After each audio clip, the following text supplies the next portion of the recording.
ये बताइए। देखिए, मोदी जी ने जो जिक्र किया उसे आप भली भांति जानते हैं कि इस प्रदेश में वो तमाम ऐसी चीज जो लूट हुआ है, चाहे बालू का लूट हुआ है, रोटी बेटी माटी का बात जो कहे उन्होंने, वो तमाम ऐसे कार्य इस सरकार में हुआ है जो कहीं न कहीं इस राज्य को भ्रष्टाचार की ओर ले गया है। और पिछले 5 वर्षों में जो भ्रष्टाचार आज की सरकार में हुआ है, शायद कभी किसी सरकार में नहीं हुआ होगा। और हमें पूरा उम्मीद है कि जनता इस भ्रष्टाचार की सरकार से निजात दिलाने के काम करेगी। अभी मैं आपके साथ नवीन हूँ। इस समय प्रधानमंत्री मोदी जी की रैली गढ़वा में हुई है। अभी हमारे साथ डाल्टनगंज से विधायक आलोक चौरसिया जी हैं। आलोक चौरसिया जी इस बार फिर से उम्मीदवार हैं। मोदी जी तो गढ़वा आ गए, अब कॉन्फिडेंस का स्तर क्या है? बहुत बहुत धन्यवाद। देखिए, प्रधानमंत्री जी को गढ़वा के धरती पर, पूरे पलामू प्रमंडल के धरती पर यहाँ की जनता ने उनको स्वागत करने के काम किया। और जो हुजूम, जो जनसैलाब और जो भीड़ आपने देखा, तो आप समझ सकते हैं कि इस क्षेत्र की तमाम सीट भारतीय जनता पार्टी जीत रही है।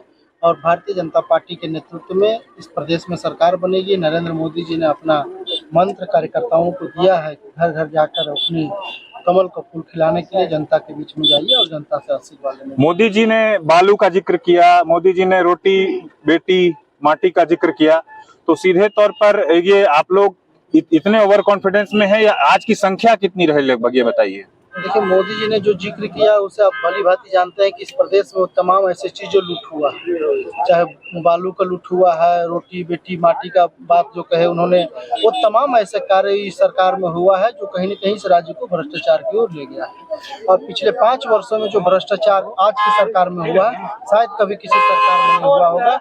और हमें पूरा उम्मीद है कि जनता इस भ्रष्टाचार की सरकार से निजात दिलाने के काम करेगी। अभी आपके कैंडिडेचर की घोषणा के बाद कांग्रेस ने बहुत लंबे समय के बाद कैंडिडेट घोषणा किया, ये क्या दर्शाता है?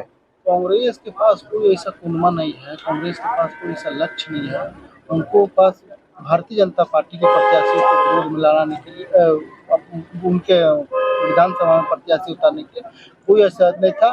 कांग्रेस के पास बस वही है कि वेट एंड वॉच, कौन क्या कर रहा है वो देखते हुए अपना उतारे। दिलीप सिंह नामधारी जी भी चुनाव लड़ रहे हैं, किससे टक्कर मान रहे हैं आप? मुझे किसी से टक्कर नहीं है, हम भारतीय जनता पार्टी के उम्मीदवार है, जनता हमारे साथ है। हम निश्चित तौर पर डाल्टनगंज में कमल खिलेगा और राज्य की सरकार बनाने में। मोदी जी ने क्या संदेश दिया डाल्टनगंज विधानसभा की जनता के लिए जो लेकर आप जाएंगे गांव गांव? मोदी जी ने पूरे पलामू समेत डाल्टनगंज विधानसभा के जनता को यही संदेश दिया कि इस राज्य को बचाना है, इस राज्य को विकसित राज्य बनाना है, तो डबल इंजन की सरकार बनाओ।